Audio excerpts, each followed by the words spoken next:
Hello, and welcome to our new series called Peace Now, Making a Difference. I'm Gabriella Gallagher, the National Chair of Canadian Friends of Peace Now. Our organization is partners with Peace Now, Shalom Achshav, which is Israel's premier peace movement, and which supports the two-state solution to the Israeli-Palestinian conflict. Each of the short videos in this series will look at a specific aspect of this conflict and how Peace Now is taking action for positive change. We are very honored to have as our guest Dana Mills, the interim executive director of Peace Now and also external relations director. So let's get started. Dana, thank you. It's wonderful to have you with us again. Today, our topic is East Jerusalem and the home evictions that have been occurring there. Evictions of Palestinian residents from their homes in East Jerusalem gained a lot of attention during the summer of 2021. There hasn't been that much media coverage of the issue lately. Is it still a burning issue, or has the conflict been resolved? Oh, I wish it was resolved. It is very much a burning issue, and we are currently fighting 3 different cases that are very much hanging and are to be settled in the coming weeks, in addition to other cases that are ongoing. And you can see all this information on our website, on Peace Now. We publish all the work we do. It's freely available to the public and also made available by Canadians for Peace Now. The issue of evictions became international news after the escalation in May, the conflict between Israel and Hamas in May, that was partly ignited by conflict around Sheikh Jarrah, a neighborhood in East Jerusalem, and a struggle over evictions there. This issue is not new. It's been with us for decades, and Peace Now has been a central partner in the struggle against evictions for decades. But it's hardly going away from the news, sadly, and it's our job to keep it on the news and to talk about what's going on in these areas and why this is a burning issue. And especially, I have to say, for those families that are facing eviction, even when they don't make headline news, that is the entire world. And it's our duty to make it headline news in that way. So can you explain, though, why Peace Now is so focused on the East Jerusalem story and what it has to do with the two-state solution? Okay, so there are several levels in which Peace Now has been deeply involved from the beginning of the struggle, as I said. First of all, we're talking about a law that has been both legislated and implemented illegally and unequally, in that way that Palestinians who fled their home before 1948 cannot claim their property back, whereas a lot of the properties that are being claimed by settler associations in East Jerusalem are those that in which once Jews before 1948 lived.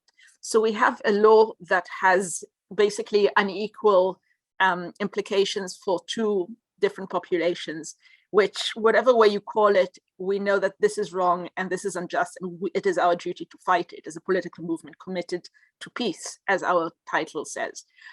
But on a geopolitical level, the East Jerusalem is really crucial for the future Palestinian state, because East Jerusalem is to be the capital of the future Palestinian state. Now, we know very well that a lot of settler associations that are taking over houses in East Jerusalem, this is not a coincidental move. There's a reason why this is happening in Jerusalem, and that's the attempt to take over Palestinian properties and to make these areas Jewish, and in that way to stop East Jerusalem from becoming a Palestinian capital. Now, East Jerusalem has been annexed in many ways. The Palestinian families pay taxes to the local city hall. They are part of Jerusalem in its everyday life, but they still don't have the right to vote, and they do not have any political body that represents them. So unlike Palestinians in the West Bank, they are disenfranchised as citizens and as civilians. And Jerusalem really is the heart of the conflict in many ways. It's a microcosm of the conflict, and both preserving the chance for a Palestinian capital in East Jerusalem and looking at how these processes are being enacted against Palestinian citizens of East Jerusalem is key to understanding the entire conflict. Yeah, thank you. So are there any specific cases that are to be decided soon? Yes, well, there are several. I mean, there are the cases of the Salem family, which was just the eviction notice was served to them in the last week of December, knowing very well that the entire world is on Christmas leave and no international partners will act against this decision. The settler associations know well that the world is watching very closely, and this is proof to you watching that there is power to what you do and there is power to international partnerships. Obviously, if the settlers know that, you should know that as well. There is the Soumarin family, where the Attorney General has just given their opinion and basically doesn't intervene in the expulsion and the eviction of the Soumarin family. And it should be mentioned that in this case, for instance, the Jewish National Fund is also involved in the processes of eviction. There are sadly too many cases to note in this context, but please do visit our website and you can read a very detailed brief about each and every one of them. And I think as someone who has been there in protest and in getting to know the families and in tours, every family is a whole world. Every house that is going to be evicted is a history. If you think about you watching these videos, how you feel in your living room, how do you feel in your own home, and think about the fact that tomorrow someone can knock on your door and take everything away. This is the life of Palestinians in East Jerusalem. And it's important to just remember that these are human beings. It's not an agenda, it's not an issue. These are human beings who are in grave and present danger without any political recourse for them. Very sobering words. What is Peace Now doing to help in this situation? Peace Now has been partners to a lot of families in danger of eviction for many years now, and has been following very closely, both by providing legal advice and support, by lobbying internationally and locally. There are protests every week in Sheikh Jarrah. Those of you who are on Twitter, you can follow the hashtag Save Sheikh Jarrah, and every Friday you will see there's a big protest that takes place of Palestinians and Israelis together against those evictions. Peace Now is present there. Our activists go and represent our voice.